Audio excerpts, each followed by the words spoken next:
He doesn't miss too many, and this of course gives Greek a very handy lead going into half-time. Yes, he split the middle, straight through the middle. There's another goal to Greek. The score is reading now, Greek 8 goals 7 to Riverside 4 goals 7.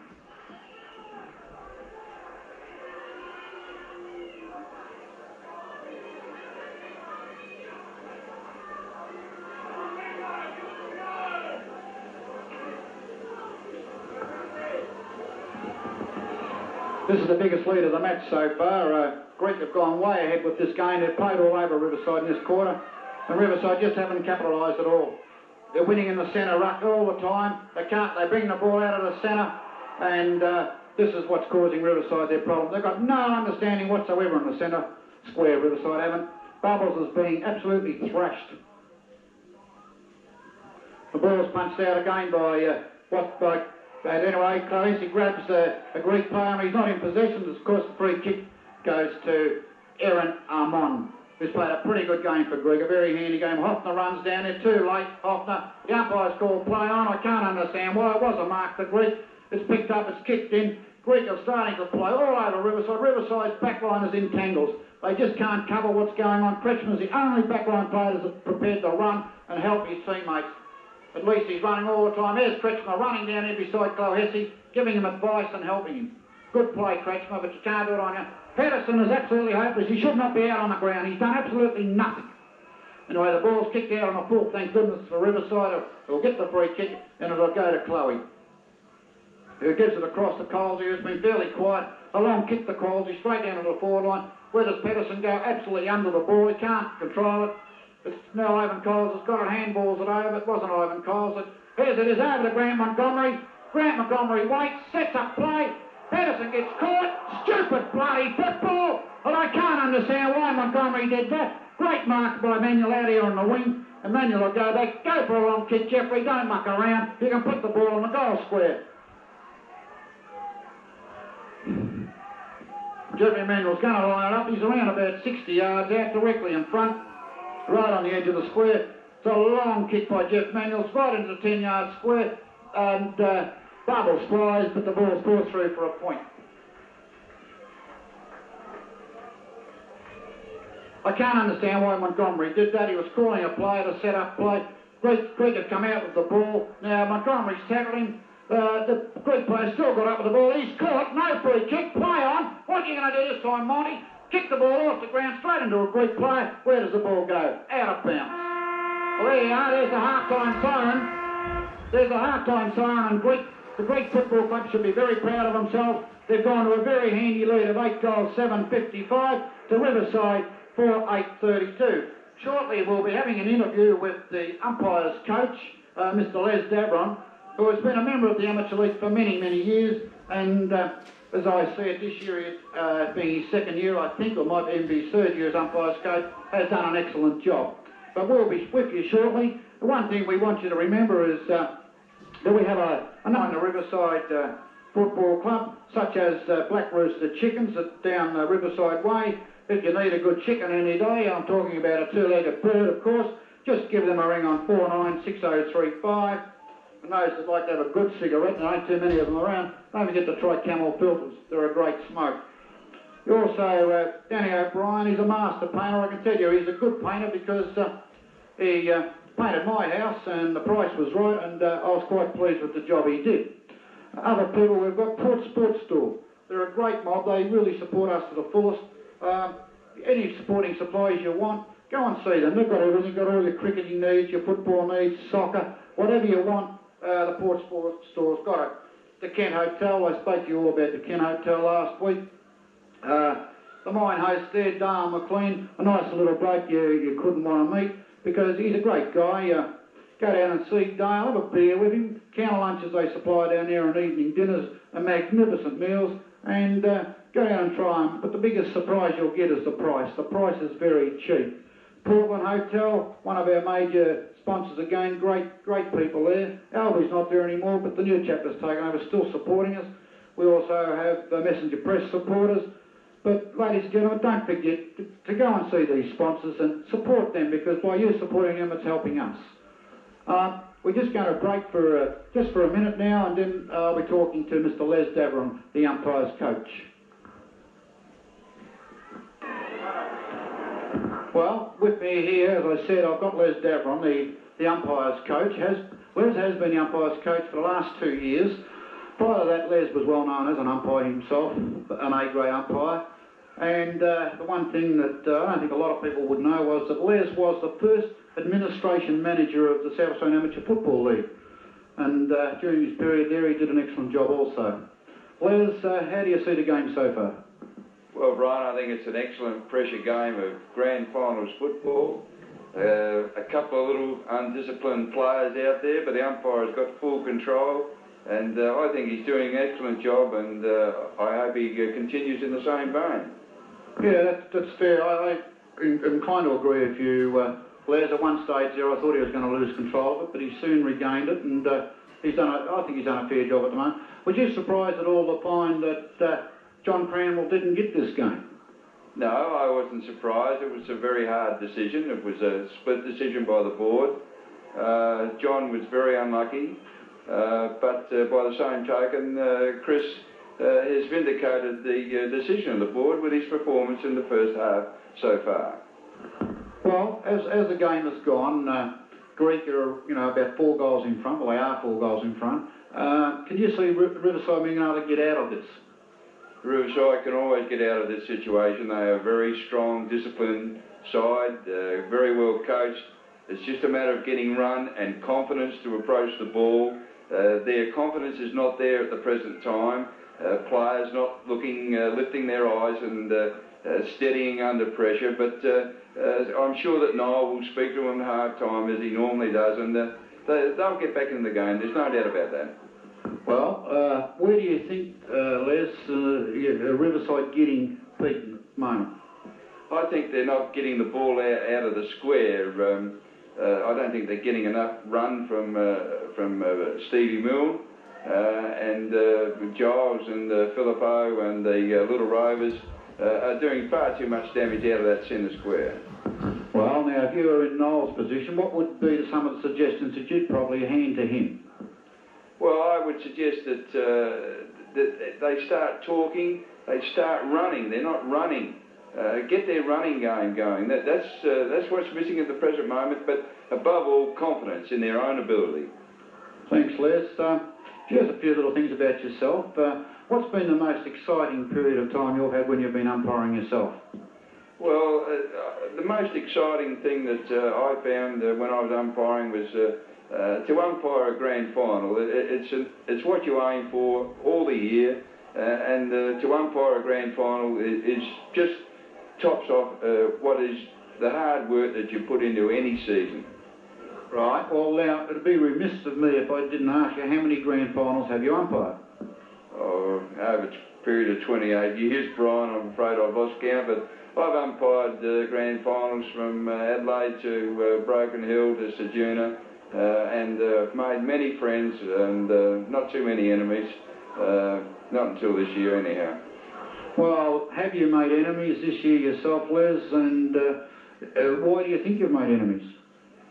Brian, there's an element of this creeping into our football, especially in junior grades, where there's a total lack of self-discipline, total lack of respect for persons in authority. We, as umpires and stewards, you don't like to do these things, but, well, they're there, they're part of the game, but it's the players that have got to learn to accept authority and accept self-discipline. And, well, what way can we do something about this? Well, I think that we got to have 2 umpire system. I think it's a must these days. But we've got to have more people who are willing to devote their time as stewards, and the players and clubs have got to respect these stewards, that they are doing a job to improve the image of football, to improve the image of amateur football. After all, that's what we're all about. Right, it's a fair comment on that. Well, they tell me there's a big rumour about this, Les. Correct me if I'm wrong. They tell me that you're considering retiring after today's game. Yes, Brian. 5:30 this afternoon, when I walk out of the Norwood Oval, I will cease to be a part of amateur football. for season 1985 at least. I'm going to have a 12-month break. Well, you know, your loss to amateur football is going to be a big one. You know, your shoes are pretty hard to fill. Have you got any tips you'd like to pass on to perhaps any budding umpires that will be watching this show? Well, any budding umpires, you've got to learn to get out and you've got to be fit. You've got to have a knowledge of the rules, but above all, mix with the fellow senior umpires who have had the experience and listen to their experiences and be willing to listen and learn. Well, you've seen a lot in your days. Could you rate an umpire? Like, who would be the best umpire you've ever seen? I would have to rate two umpires in my lifetime that I've seen who I consider were great umpires. K.L. Applin was the first one, and the second one, of course, whilst he didn't have the K.L. Applin flair, he was a top umpire, and that was Ken Cunningham. Well, the KG himself, I don't pass much on the KG personally. He might have been a good umpire, but he's terrible on radio. Most people love him. Les, what are you going to do with yourself though next year? You know, if you're not going to be an umpire's coach, what are you going to do? You're not the type of guy that could just walk around doing nothing. Brian, after 28 years, I've decided that I'm going to devote my Saturdays to gardening and let my wife get out and see some football for a change. Well, because you know, everybody that knows, well, if they don't know, Les's wife, Elaine Davern, is the office manager of the South Australian Amateur Football League, and of course, with both of them being tied up in the jobs they've got, they don't see a lot of each other, and I suppose Elaine at times thinks, well, this is okay too, but then again, she doesn't get out to see much football, and I can understand what you're saying, Les. But look, one of the final things I want to ask you, Les, during your years of being involved with football and umpiring, you must have heard a lot of funny stories. How about telling us one? Well, possibly the funniest story I could tell happened this year in a game that I was umpiring, Wingfield versus Norwood Union. A very tight game in the last quarter, and lo and behold, I blow the whistle for a pack, and who should be the first into the pack but a German Shepherd dog. I held up play and asked for some help to get the dog removed from the ground, and one of the players said to me, "Listen, umpire, I'll fix him," and immediately went up and drop kicked the dog under the jaw, and the next minute there was another player about to thump this other player on the grounds of cruelty to dumb animals, and I thought it was the first time I was ever going to get a report over a dog. Fine, Les. Well, you couldn't report the dog, and you couldn't report the bloke for drop kicking him or the behind-the-play incidents. Les, what I'd like to say to you is just that your loss to amateur league football is going to be a great one. I know that over the years you've been outspoken, and this is great because I need people like you in the amateur league. You're very much a man of my own heart. I'm probably going to shock all amateur league followers this year because Brian Lees is going to sit for the elections back on the executive of amateur league. And Les, I think you'd be great if you were back there too. What do you think about it? No, Brian, I think I've just got to have a break, but 1986 could be a different kettle of fish.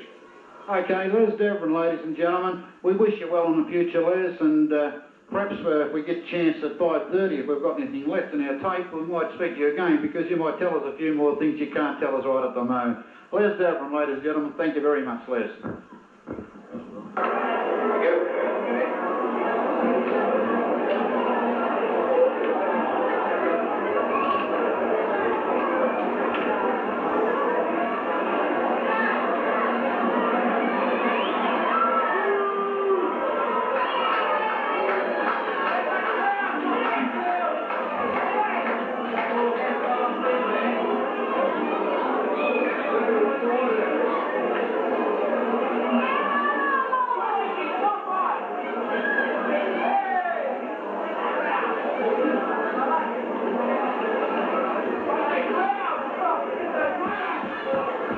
Okay, we're ready to start the second half of this game, and these are the grand final quarters, the third and fourth. At Riverside put themselves in a spot. It's got me tossed, I tell you what. They're going to have to work damn hard now to get out of this, because They haven't played well at all. Greek have certainly led the way, and unfortunately Riverside have crashed underneath them, to put it mildly. They haven't done a lot. They can't get the ball out of the centre square. They haven't got enough players that are prepared to run. They won't work. And the biggest shock is seeing the team line up. Noel Lanier, the Riverside coach, the famous number 1 Guernsey he wear, is not on the ground. So Noel Lanier is off. He's off injured. I would think that it's probably his groin, and I just say to myself, is this Noel Lanier's last game of football for the Riverside Football Club?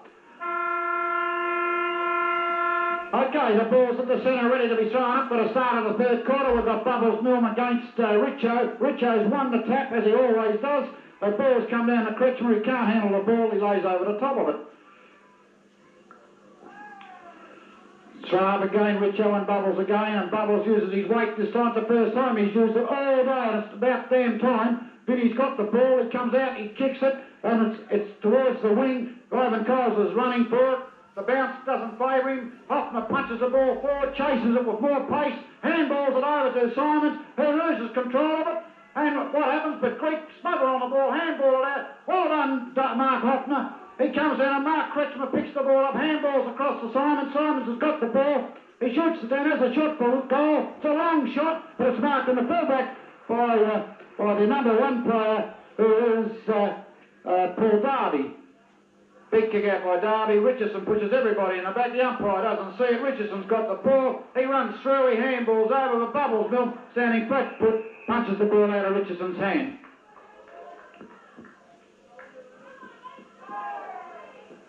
The ball's thrown in. Here it goes.